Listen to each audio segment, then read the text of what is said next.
So now, we know that Wales has been a hotbed for drama for some time now. So how are we going to sustain that boom then? What are the new challenges that we face and what is coming for viewers to look forward to? So please welcome our chair for this one and the panel. It is Boom Development Executive Ellie Thorp and the panel of Channel Drama representatives. Please give them a croeso mawr, please. After you, after you.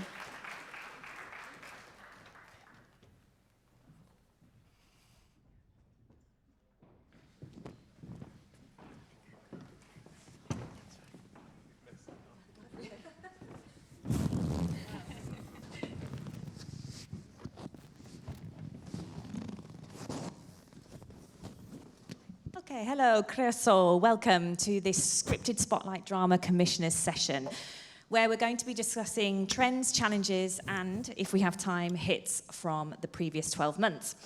Today, we're joined by Helen Perry, Head of Drama Commissioning at UKTV, Hugh Kennair-Jones, ITV Drama Commissioner, Gwenllian Gravelle, Head of Film and Drama at S4C, Nick Andrews, BBC Wales Head of Commissioning, and Gwawr Lloyd, Interim Head of Drama and Wales Lead for Channel 4. Thank you all so much for joining us today. Why don't we kick off and talk about how you all feel TV drama has evolved in the last 12 months and what have been the biggest challenges for you as commissioners? Who wants to start?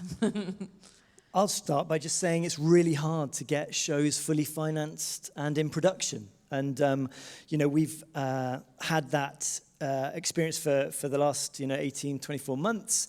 The inflation in the market has just bumped everything up. And I think former co-pro productions that were viable are now no longer viable. So we've seen a real, it's been a real struggle for producers to get their dramas made. And actually, from a commissioning point of view for BBC Wales, it has been hard, and lots of projects may have been green-lit but haven't actually got over the line and into production. Yeah, all of that, but also we've had a slightly different experience over the last 12 months in particular. We've increased the amount of drama that we're making from probably 4 shows a year to probably 8 or 9 original, 10 original shows a year. So that's been actually really exciting, and we've had an incredible amount of ideas in, amazing talent coming to us, and we are now almost fully greenlit until the end of 27, and everything is fully financed. And I think a lot of our shows are probably in the sort of 2.5 to 3 million mark, and when you get a great contribution from a distributor and creative money from whatever region or country you're working in, and our contribution, you do get it over the line. So we've got quite a big broad range of shows that are actually happening as we speak. So that's been incredibly positive for us. And obviously we went out and everybody was very, the increase was very warmly welcomed, as you can imagine, at a time when it felt like the Americans were retreating, there was less opportunity, and I think it was a very welcome news in the industry that we were doing that. So that's everything Nick says is true, obviously, but we just happen to be in a position where everything is greenlit and happening. Yeah, and it's kind of, wow, loud. Sort of the same for us, really, not to be Pollyanna-ish about the situation in the industry as a whole, because we know it's incredibly challenging and it's challenging for everyone. But at UKTV, we are investing in drama more than we ever have before. So whereas we might have had 2 original dramas in an 18-month period, last year we were in production with 7 shows. So that's a massive increase. It doesn't mean next year we're doing 14, but it means that we've boosted our original commissions because of our digital-first strategy, which is great. And also it's slightly different for us because we have always had the co-pro model. We've never fully financed. So for us, this is something we've always done. Again, not to downplay it, it's hard for everyone. We know how hard producers are, having to hustle to try and get things together. And I think us as commissioners, we all have to be that much more aware and helpful, and that realization that a green light can't just be a green light. It can be the start of a journey, and it's a journey that I think we all have to go on together and be mindful of, really. Yes, I mean, I agree with kind of everything that was being said. It's just taking longer. That's what we're finding. So when we're looking at planning out the next few years, 2 years, whatever, before you'd be like, oh, well, that'll be 18 months or so.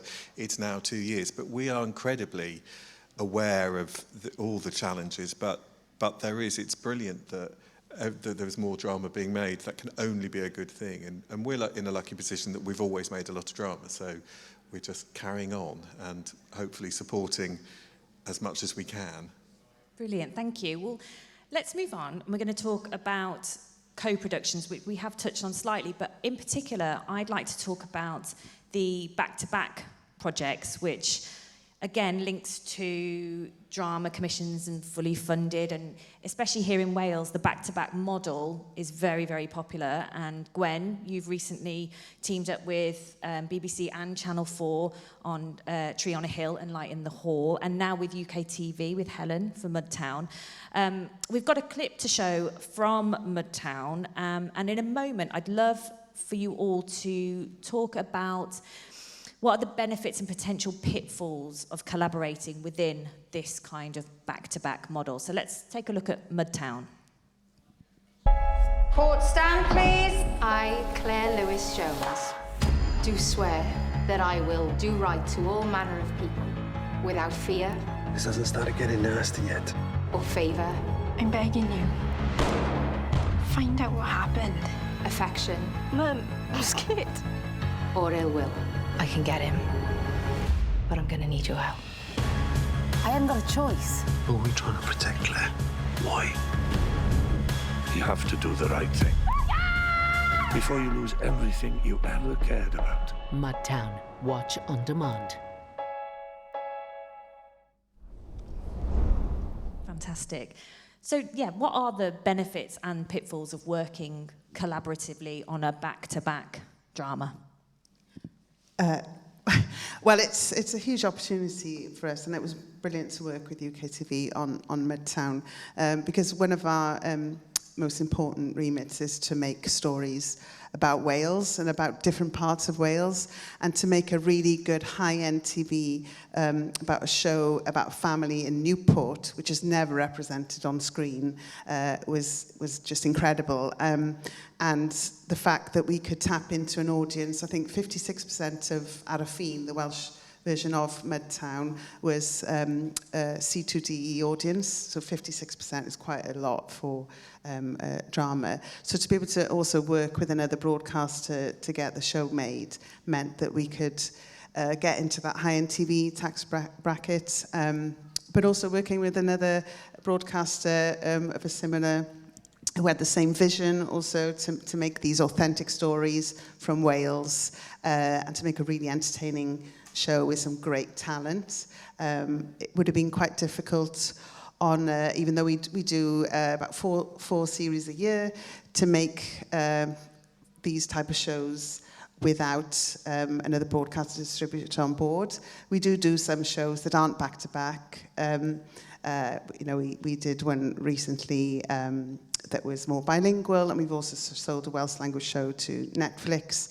But having the opportunity to make more drama and to show more stories in the Welsh language is brilliant. So, yeah, thanks, UKTV. From my side, it was just a joy working with S4C, to be creatively aligned, but, finding opportunities where you can work together and pool your money and get more bang for your buck is great. There's no two ways about it. There's a lot of pull on some of the American partners, so finding other sources of money. But honestly, it's such a creative pleasure working with S4C. And I'm from Cardiff. I know Newport. Getting to see a different bit of Wales on screen, it felt like a really unique project, something that felt really special and different. I mean, we'd love to do more with S4C if we could. I think from a commissioner point of view, it's joy, joy, joy.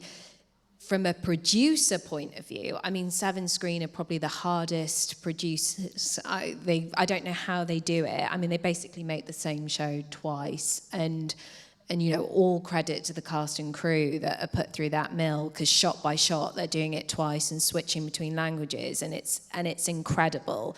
And the amount of effort and it slightly blows my mind, actually. Thank you. And Hugh, I don't think ITV have worked in this model before, but obviously Channel 4 have with The Light in the Hall, and Nick, you're very familiar with it. Is it something that you at ITV would look at? Absolutely, yeah, for the right project, obviously. But we have a history of working with partners, but we haven't done a one in 2 languages. But yeah, of course. Why Speak to you later. Yeah, of course. Yeah, it would. I mean, that Mudtown looks great. Thanks.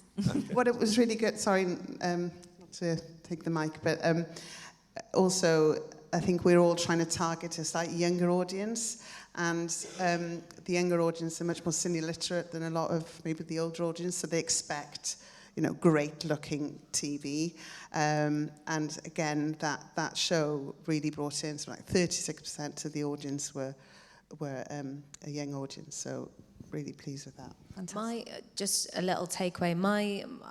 I hope we do more together. We've talked about this, haven't we? I sort of wished we'd had a bit of Welsh in ours, because ours was 100% English.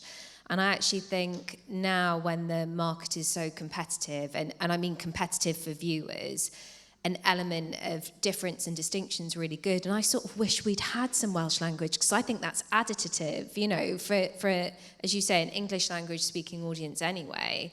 There's no barrier. I think that barrier has gone down now. We're so used to watching things with subtitles, and I wish that, my bad. We should have had some Welsh in ours as well. I was just going to say that I think that's really, really sharp. You know, the accurate portrayal of contemporary Wales is a bilingual Wales, and Lost Boys and Fairies, the BAFTA-winning Lost Boys and Fairies, had all of that, didn't it? It was a beautiful story written by Dav James, incidentally, a little bit of Welsh here and there, and the choreography of the conversations were just as those of us who live in Wales have every day, really, really normal. We did the same thing in our feature film, Mr. Burton, just gorgeous incidental Welsh. If you speak Welsh, you speak it. If you don't, there's a little bit of choreography, and then everyone gets through the conversation all lovely. And I think that is the sweet spot for me. You know, when I think we've really enjoyed the back-to-back model. I'm really enjoying seeing some mainstream drama with just incidental Welsh in it. I should say that Tree on a Hill was our last collaboration with Ed Thomas writing for Fiction Factory. What was lovely about that was just for a nation to have a range of drama. You know, at the one end we had Men Up, that factual drama about Viagra, boosted the sales of Viagra, by the way, in the UK as that TX'd, amazing. And then at the other end we had Tree on a Hill and everything in between, you know, Wolf, Steel Town Murders. So that range is what you get working creatively with the likes of Gwen, I think. I think also we sort of take a few risks as well, because we have to stand out at S4C, I think, because there are so many mainstream shows, there's a lot of shows out there, so how do we sort of cut through, especially internationally? But also, it is about representing who we are, getting the Welsh stories out there. And what was great about Tree on a Hill, Prenner y Bryn, is that it did well internationally, because I think they saw that, there's another world there, and it's a world that I want to explore. So really, really happy. There is something to say as well about the power of portrayal and where it pops. When you look at the data, there's a really funny stat, like Steel Town Murders over-indexed by 127% in and around steel towns across the UK. Isn't that interesting? So steel men, women, communities from that place go, I love that story, I'm going to watch that story. And on a UK map, you see the elements, you see the data show that people come to it. Similarly, with our show, you know, we had communities who don't often come to the BBC, coming to the BBC, coming to iPlayer, watching it. Good numbers for working classes as well, which is really attractive for us on the iPlayer. So it was a really cool thing to do. Brilliant, thank you. Let's talk about returning series now and how important these are to you all. We are often hearing writers saying to us that that commissioners are always looking for the returnability of a story right from the outset, right from sort of pitch to, you know, very, very early stages. We're going to show a clip now of Gwawr, the Light in the Hall Series 2. We're going to take a look at that, and then, Gwen, I'd love for you to kick off and tell us whether you thought that had returnability right from the get-go. Let's take a look. Weles I Rhys Owen. Mae fe'n ôl. Wy'n nabod e? Lle Owen. Farwodd e yn y 90au yn gosod bom i stopio'r gwaith. Lly'r mwy na cefnder I fi. Beth yn ffrind gorau. Mae fe'n beryg. Cedwa draw iddo fe. Ti'n gwybod? Chi'n meddwl bod chi'n gwybod y gwir, ond chi ddim. 92 o flynyddoedd yn y carchar am rhywbeth nes I ddim neud!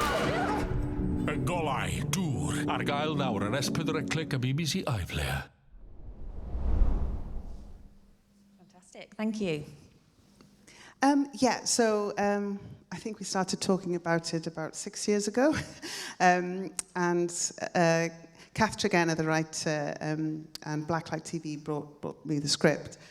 And the script was so wonderful that I immediately said yes, we wanted to commission it. It was based in West Wales as well, which again, you know, I think trying to find stories from all over Wales, and at the time we didn't have many West Wales-based shows, and also finding a new twist on the procedural. So it was more about an investigative journalist rather than a cop show. As far as a returnable, I mean, I thought Kath has so many stories and characters in her head, and there were so many ideas that she had. I knew that it was a possibility, but obviously you want those 6 episodes to be the strongest that they can, maybe leave a little sort of vignette at the end that could take you into another series. But yeah, you just want to make the strongest and best show possible. But luckily we found a huge audience for it. People loved it. It did really well on Channel 4 back in 2022. So we then recommissioned it, and it's more like an anthology now of stories, because they're slightly different. Some of the characters, apart from one character, are different. So there's a potential to go on and on. But yeah, sometimes when you've got fewer slots, it is difficult. You know, you want to make sure there's original drama coming through, a variety of drama, but also having those continuing drama helps the industry within Wales as well, because you know that there's work for the people out there. But yeah, ultimately it's about the strength of the story, rather than, oh, let's just make loads of them. So when we're talking to producers, as producers talking to writers, we shouldn't necessarily be encouraging them, if that's not the heart of the story as it stands at pitch level, don't get distracted by thinking of the returnability, or... Personally, that's how I feel, because I say, not I want to talk about slots either, but if I've got 4 dramas a year, then I want that variety, and I just want them to be the strongest they can be. I mean, it's always a plus if something can come back, because it means the audience have responded to it and they want to see more, and you've got an inbuilt... Already, there's a recognisability about it. However, you can't... Sometimes I do read pictures, and at the end, and you just go, oh, it's been crowbarred in slightly to go. And in season 2, and you're like, let's just get season 1 perfect. And, you know, if there is an ability, a facility for it to return, fantastic. But, as you say, you can't be thinking of that bit before you've thought about the story, I don't think. I was mixing up. It was Regina who wrote it, sorry. Kath wrote Cleddau, the one that got away. I was getting confused because, little segue, we're actually, we're just about to announce that we're doing another Cleddau, the one that got away, because of the success of the first series. So I got a bit confused. Congratulations. So Gwawr was Regina Moriarty and Triangle and Long Story TV. But yeah, so they do work. If they do well and have an audience, then it's great to have them back. We're slightly, with the digital first strategy, we're slightly moving away from everything needing to be a returner. I think that used to be our mantra. We wanted to build big brands. As Hugh says, you instantly have that recognition from an audience. And we will still return shows. We committed to Mark Gatiss' bookish before we'd even broadcast Series 1, because we just thought, we just had faith in the project. We'd already commissioned Series 2 of that. But we can't, because we don't commission as much, if we have everything returning, that eats up all the opportunities. And, you know, we know that new can be attractive and sparkly. And to be honest, I'd be creatively dead inside if I only worked on like 2 shows effectively that just kept coming back. So we need to find a mix really and peppering those special new. And some stories just don't need to come back. Yeah. And that's great. You know what I mean? They are perfect in their format as they are. And we should think that it's a lovely thing, and now we can see another lovely thing. Fantastic. Okay, we've got an exclusive clip now from ITV, which is just for In the Room. It's from Betrayal, produced by Mammoth Screen. This show is still going through the edit right now, so it's ungraded and undubbed. But we're going to take a look, and then I've got a question for you afterwards. It's big. There's a lot of people that could get hurt in this. Lots of people gone, you know what I'm saying? But we've been married for 14 years. Who'd have thought till death do us part would take so long? Is everything all right at home? Have you been on to mine and booked my gaff? My husband's been held up at work. How does that make you feel? Makes me feel like walking into a club, downing 2 espresso martinis and shagging the barman. We know the Iranian army use criminal gangs to carry out attacks. Gangs like that run by Craig Beeston.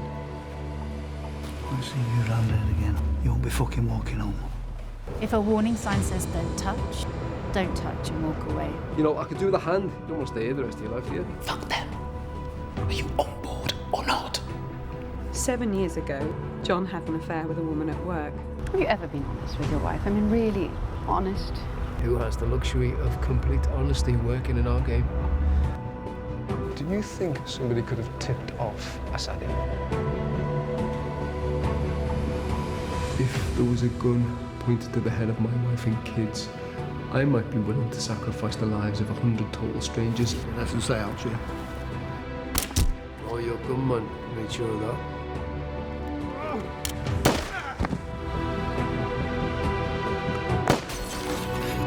Your judgment's been lacking all the way. You have to keep this to yourself, because if this gets out, then we're all totally fucked.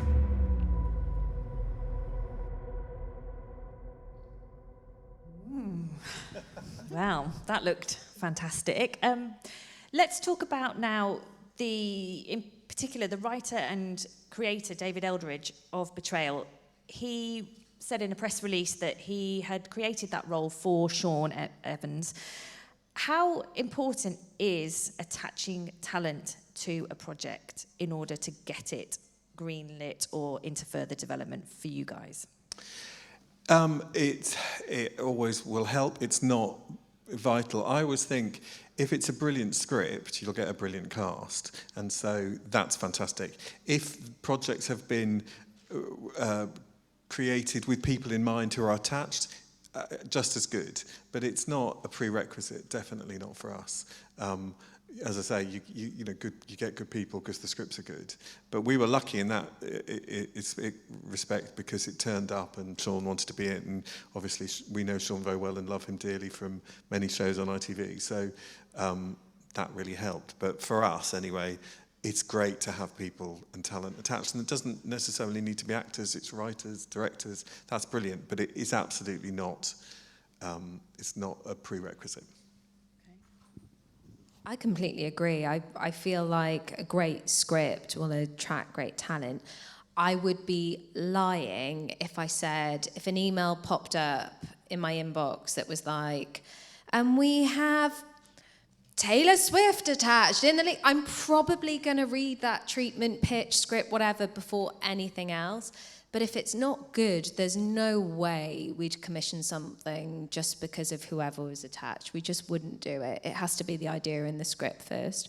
I think also, by the time you get to making it, that person probably won't be available and can't do it in the end. So you can't pin all your hopes on that person. And yeah, I think it all has to start with the idea, whether it's right for us, and the quality of the writing. And then the fun begins with casting, which never really turns out how you expect it to be, but you go on an interesting journey. But yeah, I don't think sometimes you can have that person in mind, but even if they still want to do it 2 years later, they might be filming something else, and you've just got to crack on. I did have one of those experiences, actually. Taylor Swift, it wasn't. But Ruth Jones, it was. Ruth and Steve, we just announced it today, new comedy, co-commissioned. John, Peter and I have commissioned it. And of course, there are certain names that come through and you go, goodness me, I'm so excited to see what becomes of this particular project. But equally, I think of the story that Dav tells. Dav James, that was his first series, wasn't it? Lost Boys and Fairies. And so there's something to be said about just spotting that talent and developing that script, and big shout out to Helen Perry for developing Lost Boys, or certainly Dav's early career in and around that, and then it becomes something amazing and beautiful. Similar thing happened with the Mr. Burton film. Toby Jones read the script, and then suddenly international money was a little bit more forthcoming, so Seven Screen Tell Me, and suddenly we had a finance plan that meant something could be made. So I think it's part business, isn't it? It's part creativity. But we should be open to all shapes, I think. I think it's a bit of luck as well, because with y Golau Dŵr, so the new Light in the Hall, we had an actor called Tom Rhys-Harris playing one of the characters. And then shortly after shooting, it had just been announced that he is the new Clayface, the DC Comics new massive feature film. So I was like, yes. But people think maybe that the pool of Welsh actors, Welsh-speaking actors, and Welsh learners is small, and it is quite small, but there's a brilliant cast out there. And, Sean Daniel Young, who went for Lost Boys on Sunday, Welsh speaker from Newport. I mean, he's incredible. And even people like Taran Egerton speaks Welsh. So, Taran, if you're listening, Esparec, want you back. Brilliant. Okay, we've got another exclusive clip for you all now in the room, coming from Gwawr at Channel 4. The clip is from an upcoming project, A Woman of Substance, which is based on the multi-million-pound best-selling novel and global phenomenon that is Barbara Taylor Bradford. Let's take a look, and then we're going to talk about IP.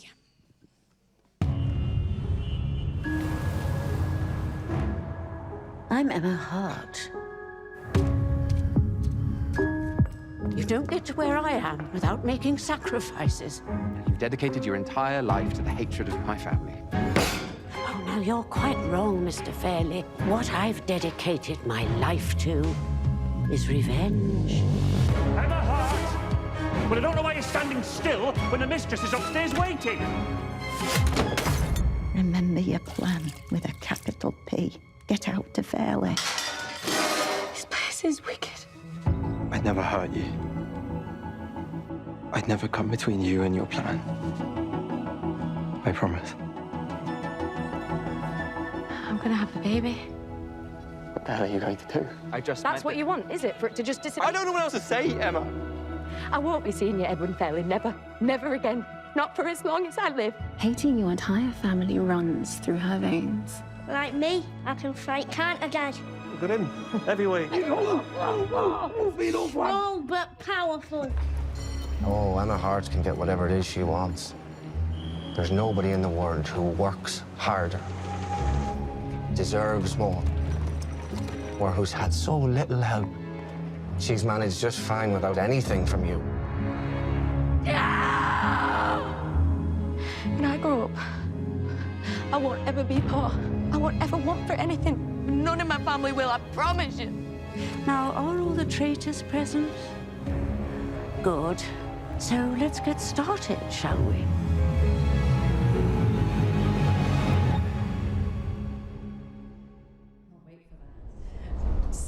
So, Gwawr, IP, is it still as important for you all as it ever has been? Because it's quite an expensive risk for indies to take on, isn't it, optioning books? So it'd be great for us to hear how important IP is to you all.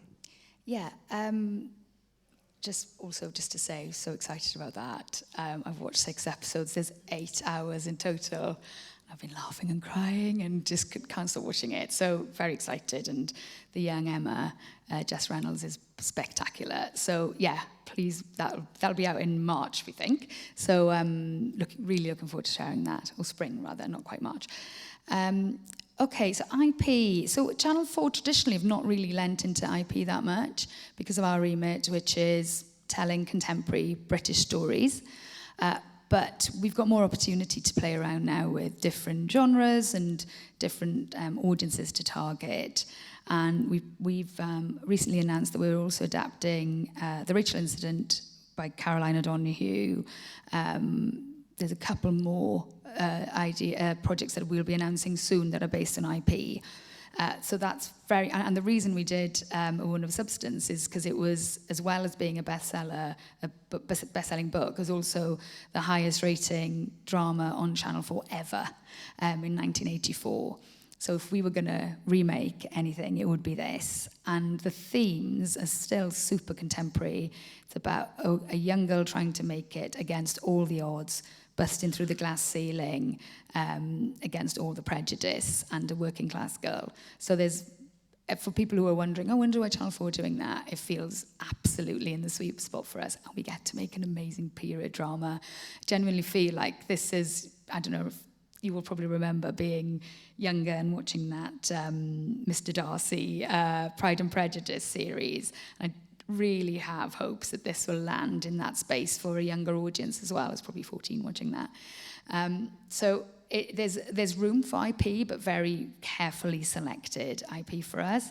We're very much about telling British shows, really contemporary stories, telling stories that haven't been told before, representing parts of the UK that never get on screen. So that is a huge part of our remit still. But also we've got more space to have a few shows based on IP now. And obviously IP is brilliant because it's already out there. People having a strong association with, and you're bringing it to a new audience. It definitely has its place, but it's not the be all and end all for us. Fantastic. Helen, what about for UKTV? I think that if it's really, really, really compelling, really household namey IP, then sure. I don't think for us I think there was a bit of a bun fight for IP in the boom of the streamers who actually just wanted to know how a story was going to end. So they wanted to see the book first. I don't believe in that. I think, a writer's original idea, something they feel really passionate about, is really, really exciting, and creating new stories and going on that journey of developing it and seeing what special new thing can come through. That is really exciting. But like I said, I would be a liar if someone came in with why can I not think of anyone's names today? And it's not like I can say J.K. Rowling, because that would just get me in trouble. But you know what I mean? Like if someone came in with a really, really, really, really well-known something and said, we have the rights to it, and every single person in a household would know it, of course we're going to look at that. Of course we will. But a kind of based on a book just because it's based on a book that's been in an airport lounge, not bothered. Okay. It's about the story. If the story's good and it's a book, great. I mean, we do, or we have done, we adapt some psychological thrillers from kind of well-known writers in that respect, and they're great. Sometimes you have to look at what works in a book doesn't necessarily work on screen. But if it's great, fantastic. But yeah, and big books, great. But I'm saying it's not be all and end all. Okay. I think we're running out of time, so I'm going to wrap it up there, guys. Thank you so much for your time today. Thank you all for joining us. That's it from us now. Thank you. Thank you.